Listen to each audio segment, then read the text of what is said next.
కర్నూలు సర్వజన ఆసుపత్రి ప్రాంగణంలో 150 పడకల భవనానికి మంత్రి టీజీ భరత్ భూమి పూజ చేశారు. ఇక రోగుల సహాయకుల కోసం భవన నిర్మాణానికి 14 కోట్లు కేటాయించినట్లు తెలిపారు. ఇక power grid corporation of India సహకారంతో నిర్మిస్తున్నట్లు వెల్లడించారు. ఇక మెరుగైన సౌకర్యాలు కల్పించి ఆసుపత్రిని రాష్ట్రంలోని మొదటి స్థానంలో నిలబెట్టాలన్న సంకల్పంతో కృషి చేస్తామని మంత్రి టీజీ భరత్ తెలిపారు. ఇక 10 నెలల్లో పూర్తి చేసే విధంగా కృషి చేయాలని అధికారులకు ఆదేశాలు జారీ చేశారు. దాదాపు 15 కోట్లతో ఒక సదన్ ఏర్పాటు చేస్తున్నారు. అంటే ఇక్కడ వచ్చి పేషెంట్స్కి సంబంధించిన అటెండర్స్ ఎవరన్నా వస్తే ప్రస్తుతానికి ఎక్కడా కూడా స్పేస్ అనేది లేదు గవర్నమెంట్ జనరల్ హాస్పిటల్లో.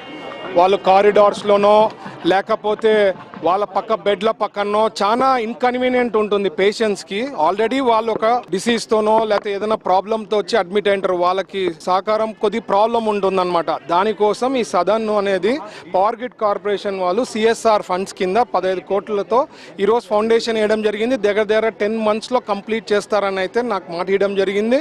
ఇది first time power grid corporation వాళ్ళు స్టేట్లో సదన్లు అనేది చాలా చోట్ల ఉన్నాయి. బట్ ఇక్కడ చేయడం ఏమంటే స్పెషాలిటీ మా సిఎండి గారు పవర్ గ్రిడ్ కార్పొరేషన్ ఇక్కడ పుల్లారెడ్డి ఇంజనీరింగ్ కాలేజ్లో చదువుకొని పోయినారు కాబట్టి ఒక అటాచ్మెంట్ టువర్డ్స్ కర్నూలు ఉంది కాబట్టి ఇక్కడ మనకు సిఎస్ఆర్ ఫండ్స్ కింద 15 కోట్లు శాంక్షన్ చేయడం జరిగింది. ఇదే కాకుండా ఫ్యూచర్లో కూడా పెట్ స్కాన్ కూడా వర్కౌట్ చేస్తామని చెప్పడం జరిగింది.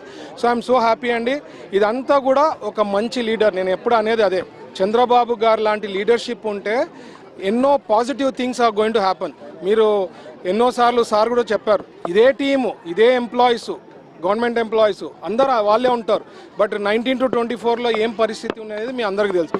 సో ఒక లీడర్ అనేవాళ్ళు ఎంత చేంజెస్ అవుతుంది అనేది ఇది ఒక ఉదాహరణ.